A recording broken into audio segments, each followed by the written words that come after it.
ಈಗಾಗಲೇ ಮುಖ್ಯಮಂತ್ರಿ ಸಿದ್ದರಾಮಯ್ಯನವರು ಸದನದ ಒಳಗಡೆ ಆಡಿರ್ತಕ್ಕಂತಹ ಮಾತು ಬಹಳ ಇಂಟ್ರೆಸ್ಟಿಂಗ್ ಆಗಿತ್ತು. ಇದರಲ್ಲಿ ಮುಖ್ಯಮಂತ್ರಿಯವರು ಬಳಸಿರ್ತಕ್ಕಂತಹ ಪದಗಳನ್ನು ಆಧರಿಸಿಕೊಂಡು ಬಿಜೆಪಿಯವರು ಮಾತಿನ ಪಂಚ್ ಕೊಟ್ಟಿದ್ದಾರೆ. ನಾನು ಹೋಗಿ ನಾವು ಅಂತಾಯ್ತಾ ಅನ್ನುವಂಥದ್ದನ್ನು ಕೇಳ್ಕೊಂಡಿದ್ದಾರೆ. ಆದರೆ ಹೈಕಮಾಂಡ್ ಹೇಳುವವರೆಗೂ ನಾನೇ ಮುಖ್ಯಮಂತ್ರಿ ಆಗಿರ್ತೀನಿ ಅನ್ನುವಂಥದ್ದನ್ನು ಸಿದ್ದರಾಮಯ್ಯನವರು ಸ್ಪಷ್ಟವಾಗಿ ಹೇಳಿದ್ದಾರೆ. ಮತ್ತು ಈ ಮಾತುಗಳಲ್ಲಿರುವಂತಹ ಸೂಕ್ಷ್ಮತೆಯನ್ನು ನಾವು ಗಮನಿಸಬೇಕು. ಸಿದ್ದರಾಮಯ್ಯನವರು ನಾನೇ ಮುಖ್ಯಮಂತ್ರಿ ಅಂತ ಹೇಳ್ತಾ ಇದ್ದಾರೆ, ಹೈಕಮಾಂಡ್ ಹೇಳೋವರೆಗೂ ಅನ್ನುವಂತಹ ಷರತ್ತುಗಳು ಇಲ್ಲಿ ಅನ್ವಯಿಸ್ತಾ ಇದೆ. ಹಾಗಾದ್ರೆ ಹೈಕಮಾಂಡ್ ಏನು ಹೇಳುತ್ತೆ? ನಾಳೆ ದಿವಸ ನೀವು ಇಳಿದು ಹೋಗಿ ಅಂತ ಹೇಳುತ್ತಾ ಅಥವಾ ನೀವೇ ಮುಂದುವರಿರಿ ಅಂತ ಹೇಳುತ್ತಾ? ಹೈಕಮಾಂಡ್ ಹೇಳೋವರೆಗೂ ನಾನೇ ಮುಖ್ಯಮಂತ್ರಿ, ಇದು ಸಿದ್ದರಾಮಯ್ಯನವರು ಬೆಳಗಾವಿ ಅಧಿವೇಶನದಲ್ಲೂ ಕೂಡ ಹೇಳಿರುವಂತಹ ಮಾತು. ಬೆಳಗಾವಿ ಅಧಿವೇಶನದಿಂದ ಮುಖ್ಯಮಂತ್ರಿಯವರ ಸಂದೇಶ ಸ್ಪಷ್ಟವಾಗಿ ಹೊರಹೊಮ್ಮಿದೆ. ಕುರ್ಚಿ ಕಚ್ಚಾಟದ ಮಧ್ಯೆ ಸಿಎಂ ಅವರು ಈ ಹೊಸ ಬಾಂಬ್ ಅನ್ನ ಎಸೆದಿದ್ದಾರೆ. ಇಲ್ಲಿ ಹೈಕಮಾಂಡ್ ಹೇಳುವವರೆಗೂ ನಾನೇ ಮುಖ್ಯಮಂತ್ರಿ ಅನ್ನುವಂಥದ್ದು ಸಿದ್ದರಾಮಯ್ಯನವರ ಮಾತು. ಮತ್ತು ಬೆಳಗಾವಿ ಅಧಿವೇಶನದಿಂದ ಈ ಒಂದು ಸಂದೇಶವನ್ನ ಸಿದ್ದರಾಮಯ್ಯನವರು ಸ್ಪಷ್ಟವಾಗಿ ರವಾನೆ ಮಾಡಿದ್ದಾರೆ. ಈಗಾಗಲೇ ಕುರ್ಚಿಯ ಸುತ್ತಲೂ ಬಹಳಷ್ಟು ಗೊಂದಲಗಳು ನಡೀತಾ ಇದ್ವು, ಬಹಳಷ್ಟು ಕಚ್ಚಾಟ ನಡೀತಾ ಇತ್ತು, ಬಹಳಷ್ಟು ಹೇಳಿಕೆಗಳು ಬಂದಿದ್ದಾವೆ, ಬಹಳಷ್ಟು ಮಾತುಗಳು ನಡೆದಿದ್ದಾವೆ, ಬಹಳಷ್ಟು ಬೆಳವಣಿಗೆಗಳಾಗಿದ್ದಾವೆ. ಹೈಕಮಾಂಡ್ ಇಂಟರ್ವ್ಯೂನ ಆದ ನಂತರ ಎರಡೆರಡು ಬ್ರೇಕ್ಫಾಸ್ಟ್ ಮೀಟಿಂಗ್ಗಳು ನಡೆದಿದ್ದಾವೆ, ಸುದ್ದಿಗೋಷ್ಠಿಗಳು ನಡೆದಿದ್ದಾವೆ. ಇದೆಲ್ಲ ಆದ ಮೇಲೆ ಸಿದ್ದರಾಮಯ್ಯನವರು ಹೈಕಮಾಂಡ್ ಹೇಳಿದಂತೆ ಕೇಳ್ತೀವಿ ಅನ್ನೋ ಮಾತನಾಡಿದರು.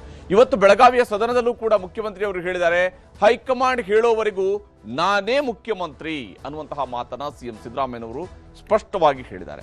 ಮತ್ತು ಬೆಳಗಾವಿ ಅಧಿವೇಶನದಿಂದ ಸಿದ್ದರಾಮಯ್ಯನವರ ಈ ಸಂದೇಶ ಸ್ಪಷ್ಟವಾಗಿ ಮೊಳಗಿದೆ.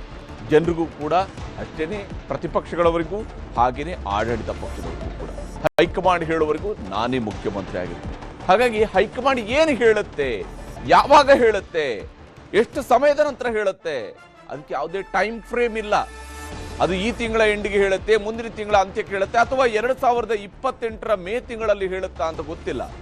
ಹೈಕಮಾಂಡ್ ಹೇಳೋ ತನಕ ನಾನೇ ಮುಖ್ಯಮಂತ್ರಿ ಅನ್ನೋದನ್ನ ಸಿದ್ದರಾಮಯ್ಯನವರು ಸ್ಪಷ್ಟವಾಗಿ ಹೇಳ್ತಾ ಇದ್ದಾರೆ. ಈ ಮೂಲಕವಾಗಿ ತಾನು ಮುಖ್ಯಮಂತ್ರಿಯಾಗಿ ಮುಂದುವರಿತಾ ಇದ್ದೀನಿ ಅನ್ನೋದನ್ನ ಸ್ಪಷ್ಟವಾಗಿ ತೋರಿಸುವಂತಹ ಪ್ರಯತ್ನವನ್ನು ಕೂಡ ಮಾಡಿದ್ದಾರೆ. ಹಾಗಾದ್ರೆ ಸಿದ್ದರಾಮಯ್ಯನವರ ಮಾತಿನ ವ್ಯೂಹ ಹೇಗಿತ್ತು, ಯಾವ್ಯಾವ ರೀತಿಯಲ್ಲಿ ಸಿದ್ದರಾಮಯ್ಯನವರು ಹೇಳಿದ್ದಾರೆ ಅನ್ನೋದನ್ನು ನಾವು ಗಮನಿಸಬೇಕು. ಸಿಎಂ ಪಟ್ಟದ ಫೈಟ್ಸ್ಗೆ ಹೊಸ ಟ್ವಿಸ್ಟ್ ಕೂಡ ಸಿಕ್ಕಿರುವಂಥದ್ದು. ಸಿದ್ದರಾಮಯ್ಯನವರ ಮಾತುಗಳು ಬಹಳ ಗಂಭೀರವಾಗಿದ್ವು. ವಿಶೇಷವಾಗಿ ಮುಖ್ಯಮಂತ್ರಿ ಹಾಗೂ ಉಪಮುಖ್ಯಮಂತ್ರಿಯವರನ್ನ ಅವರಿಬ್ರು ಕೂಡ ಸುಮ್ಮನಿರೋದಕ್ಕೆ ಪ್ರಯತ್ನ ಪಡ್ತಾ ಇದ್ದಾರೆ. ಕುರ್ಚಿ ವಿಚಾರದಲ್ಲಿ ಆದಷ್ಟು ಸೈಲೆಂಟ್ ಆಗಿರೋಣ, ಹೈಕಮಾಂಡ್ ಹೇಳಿದಂತೆ ಕೇಳೋಣ ಅಂತ ಸೈಲೆಂಟ್ ಆಗಿರುವಂತಹ ಪ್ರಯತ್ನ ಮಾಡ್ತಾ ಇದ್ದಾರೆ. ಆದರೆ ಪ್ರತಿಪಕ್ಷಗಳವರು ಬಿಡ್ತಾ ಇಲ್ಲ. ಸಿಕ್ಕಿರುವ ಅವಕಾಶಗಳನ್ನ ಬಳಸ್ಕೊಂಡು ಮಾತಿನ ಬಾಣಗಳನ್ನ ಬಿಡ್ತಾ ಇದ್ದಾರೆ. ಸರ್ಕಾರದ ಮೇಲೆ ಮಾತಿನ ಬಾಣಗಳ ಪ್ರಯೋಗ ಆಗ್ತಾ ಇದೆ. ಮಾತಿಗೂ ಸಿಎಂ ಅನ್ನ ಪ್ರತಿಪಕ್ಷಗಳವರು ಕೆಣಕ್ತಾ ಇದ್ರು. ಆ ಕೆಣಕ್ತಾ ಇದ್ದಂತಹ ಪ್ರತಿಪಕ್ಷಗಳಿಗೆ ಸಿದ್ದರಾಮಯ್ಯನವರು ಕೂಡ ಸ್ಪಷ್ಟ ಸಂದೇಶವನ್ನು ಕೊಟ್ಟಿದ್ದಾರೆ. ಆ ಮೂಲಕ ಸಿದ್ದರಾಮಯ್ಯನವರು ಹೇಳ್ತಾ ಇದ್ದಾರೆ, ನಾನು ಹೈಕಮಾಂಡ್ ಹೇಳೋವರೆಗೂ ನಾನೇ ಮುಖ್ಯಮಂತ್ರಿ ಅಂತ ಹೇಳಿ. ಸಿದ್ದರಾಮಯ್ಯನವರು ವಿಧಾನಸಭೆಯಲ್ಲಿ 5 ವರ್ಷದ ವಿಚಾರದ ಬಗ್ಗೆ ಮಾತನಾಡಿದ್ದಾರೆ. ನಮ್ಮದೇ ಸರ್ಕಾರ ಇರುತ್ತೆ, 5 ವರ್ಷಗಳ ಕಾಲ ನಮ್ಮದೇ ಸರ್ಕಾರ ಇರುತ್ತೆ. ಡಿಸಿಎಂ ಡಿ ಕೆ ಶಿವಕುಮಾರ್ ಅವರ ಎದುರುಗಡೆನೆ ಸಿಎಂ ಸಿದ್ದರಾಮಯ್ಯನವರು ಬಹಳ ಎಚ್ಚರಿಕೆಯ ನಡೆಯನ್ನು ಅನುಸರಿಸಿದ್ದಾರೆ. ಬಹಳ ಮಾತಿನ ಮೇಲಿನ ಸೂಕ್ಷ್ಮತೆಗಳನ್ನ ಇಟ್ಕೊಂಡೇ ಸಿದ್ದರಾಮಯ್ಯನವರು ಮಾತನಾಡಿದ್ದಾರೆ. ಪ್ರತಿಪಕ್ಷಗಳ ಟೀಕೆಗೆ ಬಹಳ ಎಚ್ಚರಿಕೆಯಿಂದಲೂ ಕೂಡ ಸಿದ್ದರಾಮಯ್ಯನವರು ಉತ್ತರವನ್ನ ಕೊಟ್ಟಿದ್ದಾರೆ. ಇವತ್ತು ಸದನದ ಒಳಗಡೆ ನಡೆದಿರತಕ್ಕಂತಹ ಡಿಬೇಟ್ನ ಸಂದರ್ಭದಲ್ಲಿ ಇವಾಗಲೂ ಮುಖ್ಯಮಂತ್ರಿ ಆಗಿದ್ದೇನೆ, ಮುಂದೇನೂ ನಾನೇ ಮುಖ್ಯಮಂತ್ರಿ ಅನ್ನುವ ಮಾತನ್ನು ಹೇಳಿದ್ದಾರೆ. ಆದರೆ ಅಲ್ಲೊಂದು ಷರತ್ತುಗಳು ಅನ್ವಯಿಸಿದ್ದಾವೆ. ಅದೇನು ಅಂತ ಹೇಳಿದ್ರೆ, ಹೈಕಮಾಂಡ್ ಹೇಳೋವರೆಗೂ ನಾನೇ ಮುಖ್ಯಮಂತ್ರಿ. ಹೈಕಮಾಂಡ್ ಯಾವಾಗ ಹೇಳುತ್ತೆ ಅಂತ ಹೇಳಿ ಪಕ್ಕದಲ್ಲಿ ಕೂತಿರುವಂತಹ ಡಿಸಿಎಂ ಡಿ ಕೆ ಶಿವಕುಮಾರ್ ಅವರು ಯೋಚನೆ ಮಾಡಬೇಕಾಗುತ್ತೆ. ಯಾವಾಗ ಹೇಳುತ್ತೆ ಹೈಕಮಾಂಡ್, ಏನು ಹೇಳುತ್ತೆ ಹೈಕಮಾಂಡ್ ಅಂತ. ಆದರೆ ಸಿದ್ದರಾಮಯ್ಯನವರು ಮಾತ್ರ ಹೇಳ್ತಾ ಇದ್ದಾರೆ, ಹೈಕಮಾಂಡ್ ಹೇಳೋವರೆಗೂ ನಾನೇ ಮುಖ್ಯಮಂತ್ರಿ, ಹೈಕಮಾಂಡ್ ಹೇಳೋವರೆಗೂ ನಾನೇ ಮುಖ್ಯಮಂತ್ರಿ ಅಂತೇಳಿ ಸಿದ್ದರಾಮಯ್ಯನವರು ಹೇಳ್ತಾ ಇದ್ದಾರೆ. ಅಂದರೆ ಹೈಕಮಾಂಡ್ ಹೇಳೋ ತನಕ ತಾನೇನು ಮುಖ್ಯಮಂತ್ರಿ ಸ್ಥಾನವನ್ನು ಬಿಡೋದಿಲ್ಲ ಅನ್ನೋದು ಕೂಡ ಅಷ್ಟೇ ಸ್ಪಷ್ಟ ಇದೆ ಸಿದ್ದರಾಮಯ್ಯನವರ ಸಂದೇಶ. ಸದನದಲ್ಲಿ ಏನೇನೋ ನಡೀತು ಅನ್ನೋದು ನಿಮ್ಗೆ ತೋರಿಸ್ತೀನಿ. ಇರಿ ಅಂತ ಹೇಳಿ ಜನ ಆಶೀರ್ವಾದ ಮಾಡಿದ್ದಾರೆ. ನಾವೇ 5 ವರ್ಷ ಇರ್ತೀವಿ.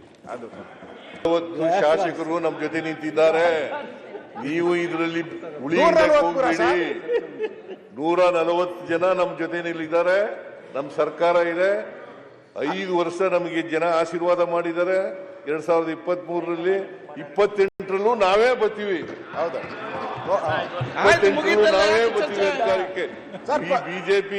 ಬಿಜೆಪಿನ ಕರ್ನಾಟಕದಲ್ಲಿ ಯಾವ ಕಾಲದಲ್ಲೂ ಕೂಡ ಆಶೀರ್ವಾದ ಮಾಡಲ್ಲ ಜನ, ನನಗೆ ಗೊತ್ತಿದೆ. ನಿಮ್ಮ ಮಾತಿನಿಂದ ಮನೆ ಮುಖ್ಯಮಂತ್ರಿಗಳೇ, ನಿಮ್ಮ ಮಾತಿನಿಂದ ಪರಮೇಶ್ವರ್ ಅವರಿಗೆ ಬಹಳ ಬೇಜಾರಾಯ್ತು. ನಿಮ್ಮನ್ನ ಬರಲ್ಲ ಅಂತ ಆಸೆ ಪಡ್ತಾ ಇದ್ರು. ನೀವು ಈಗ 2 ಸಾರಿ ಅಧಿಕಾರ ತಾಡ್ರಿ 2 ಸಾರಿ ಅಧಿಕಾರ ಮಾಡಿದ್ದೀರಿ. ಯಾವತ್ತಾರು ಜನರ ಆಶೀರ್ವಾದ ಪಡ್ಕ ಬಂದಿದ್ದೀರ ನೀವು? ಇಷ್ಟು ದಿವಸ ಮುಖ್ಯಮಂತ್ರಿಗಳು ಸಿದ್ದರಾಮಯ್ಯ 5 ವರ್ಷ ಅಂತ ಇದ್ರು. ಏಕವಚನದಿಂದ ಬಹುವಚನ ಬಂದಿದ್ದಾರೆ. ನಾನು ಜಗನ್ ನಾವು ಅಂತ ಬಂದಿದ್ದಾರೆ. ಪ್ರಾಯಶಃ ಕನಕದಾಸರು ನಾನು ಹೋದಲ್ಲಿ ಮಾತ್ರ ಹೋಗುತ್ತೇನೆ ಅಂತಿದ್ರಲ್ಲ, ಅದನ್ನ ಇವತ್ತು ಅನುಷ್ಠಾನಕ್ಕೆ ತಂದಿದ್ದಾರೆ. ಈಗ ನಾನು ಹೋದರೆ ಓದೇನು ಅದು ಕನಕದಾಸರು ಹೇಳಿರೋದು. ನಾನು ಹೋದರೆ ಓದೇನು ಅಂತ ಅವರು ಕನಕದಾಸರು ಹೇಳಿದ್ರು. ಕನಕದಾಸರಿಗೂ ನನಗೂ ಕಂಪೇರ್ ಮಾಡಕ್ ಹೋಗ್ಬೇಡಿ ನೀವು. JCB ಪಾರ್ಟಿ ಅವರೇ, ನಾನು ಹೋಗಿ ನಾವು ನಾವು ಸರ್ಕಾರ ಮಾಡ್ತಾ ಇದ್ದೀವಿ. ನಾವು ಬಹುವಚನ ಇದು ಯಾವಲ್ಲೂ ಏಕವಚನ ಅಲ್ಲ. ನೋಡಿದೀವಿ ಸರ್, ಸರ್ಕಾರ ಅಂತಲ್ಲ. ರಾಜ್ಯದ ರಾಷ್ಟ್ರದ ಹಣಕಾಸು ಸಚಿವರ ಬಗ್ಗೆ ನೀವು ಯಾವ ವಚನ ಯೂಸ್ ಮಾಡಿದರೆ ಇಡೀ ದೇಶ ನೋಡಿದೆ. ನಾನೇ ಮುಖ್ಯಮಂತ್ರಿ, ಈಗಲೂ ಮುಖ್ಯಮಂತ್ರಿ. ಇಲ್ಲಿವರೆಗೆ ಹೈಕಮಾಂಡ್ ಇಲ್ಲೇ ಇರೋದು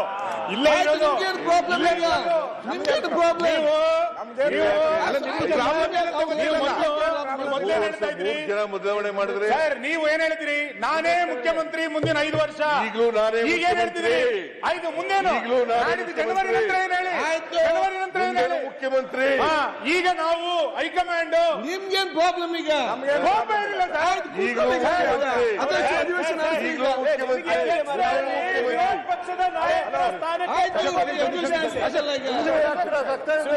ಇಲ್ಲಿ ಮುಂದೆ ಬರ್ಲಿಕ್ಕ ಯಾವಾಗ ಸಿಎಂ ಸಿದ್ದರಾಮಯ್ಯ ಅವರು ಈ ರೀತಿಯಾಗಿ ನಾನೇ ಮುಖ್ಯಮಂತ್ರಿ ಮುಂದೇನೂ ಮುಖ್ಯಮಂತ್ರಿ ಅಂತ ಹೇಳಿದ್ರು, ಅವಾಗ ಅಶೋಕ್ ಅವರು ಎದ್ದು ನಿಂತು ಸಿಎಂ ಅವ್ರನ್ನ ಲೇವಡಿ ಮಾಡಿದ್ರು.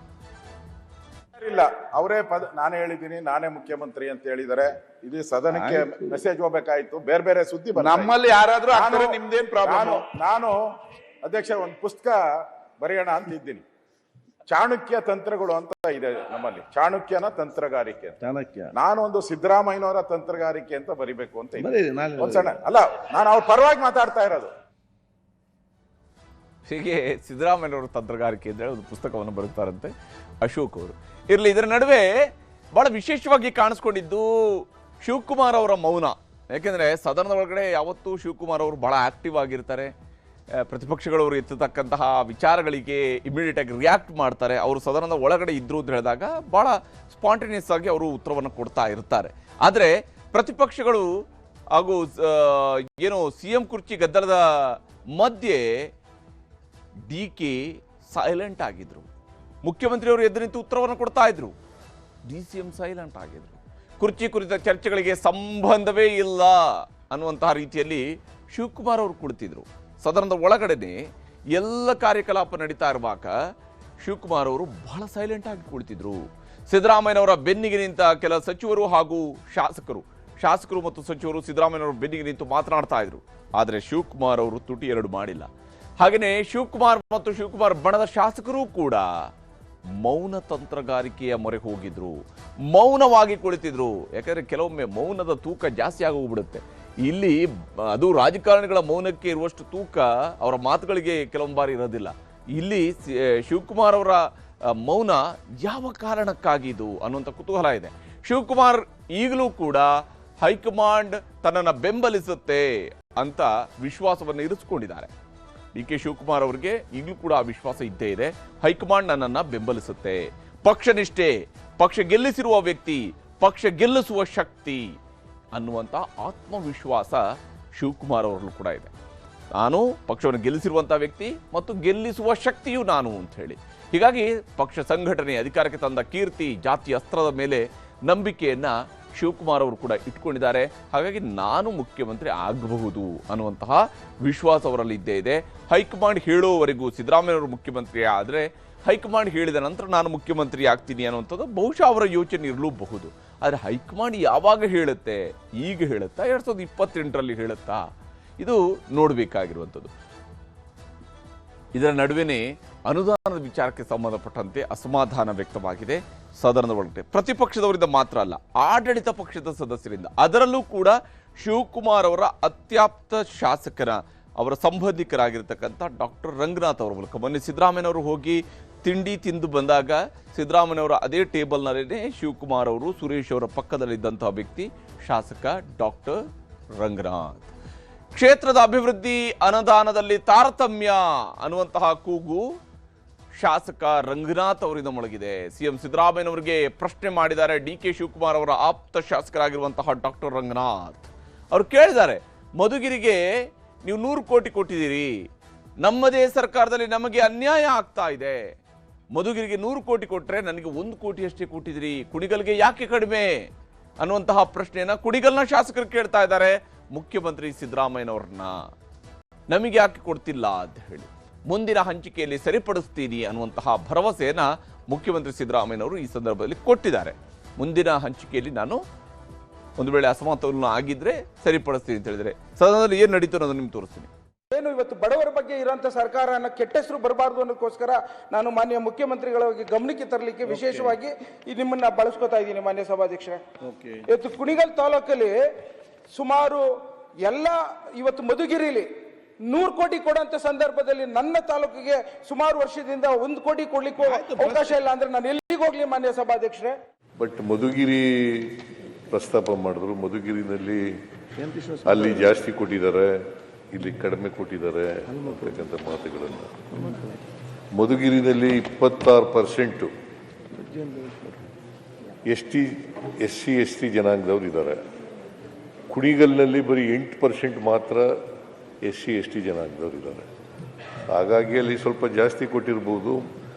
ಈ ವರ್ಷ ಇದು ನಾರಾಯಣ ಸ್ವಾಮಿ ಈ ರಂಗನಾಥ್ ಹೇಳಿದಿರಲ್ಲ ಸರ್, ಕಾನೂನು ಪ್ರಕಾರವಾಗಿ ಏನು ಮಾಡಬೇಕು, ತಾರತಮ್ಯ ಆಗಿದ್ದರೆ ಆ ತಾರತಮ್ಯನ ನಿವಾರಣೆ ಮಾಡ್ತಕ್ಕಂಥ ಕೆಲಸವನ್ನು ಮುಂದಿನ ವರ್ಷದಿಂದ ಮಾಡ್ತೀವಿ ಅಂತಕ್ಕಂಥ ಮಾತುಗಳನ್ನು ಈ ಸಂದರ್ಭದಲ್ಲಿ ಹೇಳಿ. ರಂಗನಾಥ್ ಸರ್, ರಂಗನಾಥ್ ನನ್ನ ಮೇಲೆ ವಿಶ್ವಾಸ ಇದೆ ಸರ್. ಎಲ್ಲ ತಾರತಮ್ಯ ಏನಾಗಿದೆ ಅದನ್ನೆಲ್ಲ ಸರ್ ಮೊದಲಿನ ಹೆಜ್ಜೆಲ್ಲ ಏರ್ ಚೇಂಜ್ ಮಾಡಿಸಿ ಸರ್, 2.25 ವರ್ಷದಿಂದ ಇದ್ದಾನೆ, ಅವನೇ ತೊಂದರೆ ಕೊಡ್ತಾ ಇರೋದು ಸರ್. ಆಯ್ತು, ಮತ್ತೆ ಹೇಳಿ ರಂಗನಾಥ್. ಮಾಡ್ಕೊಡ್ತೀನಿ. ಬೇಕು ಅಂತ ತಾರತಮ್ಯ ಮಾಡಿದ್ರೆ ಹಾಗೆ ಸರ್, ಅದನ್ನ ಇಲ್ಲ ಬೇಕು ಅಂತ, ಯಾಕಂದ್ರೆ ಅಷ್ಟು ಆಕ್ರೋಶವಾಗಿ ಕೇಳ್ತಾ ಇದ್ದಾರೆ ಅಂದ್ರೆ ಆಕ್ರೋಶ. ಉರಿಯೋದಕ್ಕೆ ಉಪ್ಪಾಕಕ್ಕೆ ಹೋಗ್ಬೇಡ ನೀನು. ಉರಿತಾ ಇತ್ತು ಹಂಗಾರೆ, ಏನು ಉರಿತಾ ಇದೆ ಗ್ಯಾರಂಟಿ. ನೀವೇ ಉರಿತಾ ಇದೆ ಅಂತ ಗಾದೆ ಅಲ್ಲ, ಉರಿತಾ ಇದೆ ಅವ್ರ ಪೂಜೆಗಳು ಮಾಡ್ತಾವ್ರ ಸರ್ ಅವರು. ಹೀಗೆ ಇಲ್ಲಿ ಮಾತುಗಳು ನಡೆದಿದ್ದಾವೆ. ಬಹಳ ಇಂಟ್ರೆಸ್ಟಿಂಗ್ ಆಗಿ ಇಲ್ಲಿ ಚರ್ಚೆಗಳಾಗಿರುವಂಥದ್ದು ನಾವು ಗಮನಿಸಬಹುದು. ಇದರ ನಡುವೆ ಶಿವಕುಮಾರ್ ಅವರ ತಂಡ ಮತ್ತೆ ದೆಹಲಿಗೆ ಹೊರಟು ನಿಂತಿದೆಯಂತೆ. ಡಿಸೆಂಬರ್ 19ರ ಬಳಿಕ ಮತ್ತೆ ಶಾಸಕರ ದೆಹಲಿ ಯಾತ್ರೆ ಶುರುವಾಗುವಂತಹ ನಿರೀಕ್ಷೆ ಇದೆ. 19ಕ್ಕೆ ಸದನ ಮುಕ್ತಾಯ ಆಗುತ್ತೆ. ಮುಕ್ತಾಯ ಆಗ್ತಿದ್ದಂಗೆ ದೆಹಲಿ ಟ್ರಿಪ್ಗೆ ಹೋಗಿ ಬರೋದಕ್ಕೆ ಪ್ಲಾನನ್ನು ಮಾಡ್ಕೊಳ್ತಾ ಇದ್ದಾರೆ. ಡಿ.ಕೆ.ಶಿ ಬಣದ ಶಾಸಕರಿಂದ ದೆಹಲಿ ಯಾತ್ರೆಯ ಸಾಧ್ಯತೆ ಇದೆ. ಈ ಹಿಂದೆ ದೆಹಲಿಗೆ ಹೋಗಿ ಬರಿಗೈಯಲ್ಲಿ ವಾಪಸ್ ಆಗಿದ್ರು ಡಿ.ಕೆ. ಶಿವಕುಮಾರ್ ಅವರ ಆಪ್ತರು. ಯಾಕೆಂದರೆ ಬಹುತೇಕ ಶಾಸಕರು, ರಂಗನಾಥ್ ಅವರನ್ನು ಹೊರತುಪಡಿಸಿದರೆ ಬಹುತೇಕ ಶಾಸಕರು ಏನು ಮೊನ್ನೆ ದೆಹಲಿಗೆ ಹೋಗಿದ್ರು ಎಲ್ಲ ಮೊದಲ ಬಾರಿಗೆ ಕಾಂಗ್ರೆಸ್ನಿಂದ ಶಾಸಕರಾದಂಥವರೇ ಇದ್ದರು. ವರಿಷ್ಠರ ಭೇಟಿ ಸಾಧ್ಯವಾಗದೆ ನಿರಾಸೆ ಅನುಭವಿಸಿದಂತಹ ಶಾಸಕರು ಏನಕ್ಕೆ ಹೋದರು, ಏನಕ್ಕೆ ಬಂದರು ಅಂತೇಳಿ ಅವ್ರಿಗೂ ಕೂಡ ಗೊತ್ತಿಲ್ಲ. ಅಲ್ಲಿ ಹೋಗಿ ಕಾಫಿ ಕುಡಿತಾ ತಿಂಡಿ ತಿಂತ ಒಂದು ಫೋಟೋ ಕಳಿಸಿದ್ದು ಮಾತ್ರ ಬಿಟ್ಟರೆ ಬೇರೇನೇನಾಯಿತು ಗೊತ್ತಿಲ್ಲ ಅವ್ರಿಗೂ ಕೂಡ. ಈಗ ಪುನಃ ದೆಹಲಿಗೆ ತೆರಳೋದಕ್ಕೆ ಶಾಸಕರು ಸಿದ್ಧತೆಯನ್ನು ಮಾಡ್ಕೊಳ್ತಾ ಇದ್ದಾರೆ. ದೆಹಲಿಗೆ ಹೋಗೋಣ ಅಂತೇಳಿ ರೆಡಿ ಆಗ್ತಾ ಇದ್ದಾರೆ ಅಂತೇಳಿ. ಅಧಿವೇಶನ ಮುಗಿದ 2-3 ದಿನಗಳೊಳಗೇ ಡಿ.ಕೆ. ಟೀಮ್ ದೆಹಲಿಗೆ ಹೋಗಬಹುದು ಅನ್ನುವಂತಹ ನಿರೀಕ್ಷೆಯೂ ಕೂಡ ಇದೆ. ಅಧಿವೇಶನ ಮುಗಿದ ಕೂಡಲೇ 2-3 ದಿನದಲ್ಲೇ ಹೋಗ್ತಾರೆ ಅಂತೇಳಿ. ಸಿಎಂ ಡಿ.ಸಿ.ಎಂಗೆ ಹೈಕಮಾಂಡ್ ಬುಲಾವ್ಗೂ ಮುಂಚಿತವಾಗಿ ದೆಹಲಿಗೆ ತೆರಳೋದಕ್ಕೆ ಸಿದ್ಧತೆಯನ್ನು ಮಾಡ್ಕೊಂಡಿದ್ದಾರೆ. ಸಾಧ್ಯ ಆದರೆ ಹೈಕಮಾಂಡ್ ನಾಯಕರುಗಳನ್ನು ಭೇಟಿಯಾಗಬೇಕು ಅನ್ನುವಂತಹ ಲೆಕ್ಕಾಚಾರವೂ ಕೂಡ ಇವರಲ್ಲಿ ಸಾಗಿರುವಂಥದ್ದು. ಕುಣಿಗಲ್ ಶಾಸಕರಾಗಿರುವಂತಹ ರಂಗನಾಥ್ ಅವರು ಇದರ ಬಗ್ಗೆ ಮಾತನಾಡಿದರೆ ತೋರಿಸ್ತೀನಿ. ನಮ್ಮ ಮುಖ್ಯಮಂತ್ರಿಗಳ ಸಾಹೇಬರು ನಮಗೆ ಹೆಮ್ಮೆ ಅದು. ಅವ್ರು ಯಾವತ್ತೂ ಕೊಟ್ಟಿನ ಮಾತಿನಂತೆ ಯಾವತ್ತೂ ಹಿಂದೆ ಸರಿಯಲ್ಲ. ಅವರು ಇವತ್ತು ಭರವಸೆಗಳಾಗ್ಲಿ, ಗ್ಯಾರಂಟಿ ಸ್ಕೀಮ್ ಆಗಲಿ, ಎಷ್ಟು ಮಾತುಗಳು ಎಷ್ಟೇ ಆರ್ಥಿಕವಾಗಿ ಕಷ್ಟ ಇದ್ರು ಸಹ ಇವತ್ತು ಇಂಪ್ಲಿಮೆಂಟ್ ಮಾಡಿ ಅನುಷ್ಠಾನ ಮಾಡಿ ಪವರ್ ಶೇರಿಂಗ್ ವಿಚಾರದಲ್ಲಿ ಮಾತು ಕೊಟ್ಟಿದಾರಂತ. ನೋ ಕಾಮೆಂಟ್ಸ್, ಅದ್ರ ಬಗ್ಗೆ ನಾನು ಕಾಮೆಂಟ್ ಮಾಡ್ಲಿಕ್ಕೆ ಹೋಗಲ್ಲ. ಇವಾಗ ನನಗೆ ಒಳಗಡೆ ನಾನು ಪ್ರಶ್ನೆ ಎತ್ತಿರೋದಕ್ಕೆ ನಾನು ಅದನ್ನ ಪರಿಹಾರ ಮಾಡ್ಕೊಡ್ತೇನೆ ಅಂತ ಭರವಸೆ ಕೊಟ್ರು. ಅದ್ರ ಬಗ್ಗೆ ನನ್ನ ನಂಬಿಕೆ ಇದೆ. ನಾನೇ ಸಿಎಂ ಅಂತ ಇದ್ದಾರೆ. ಒಳ್ಳೇದು.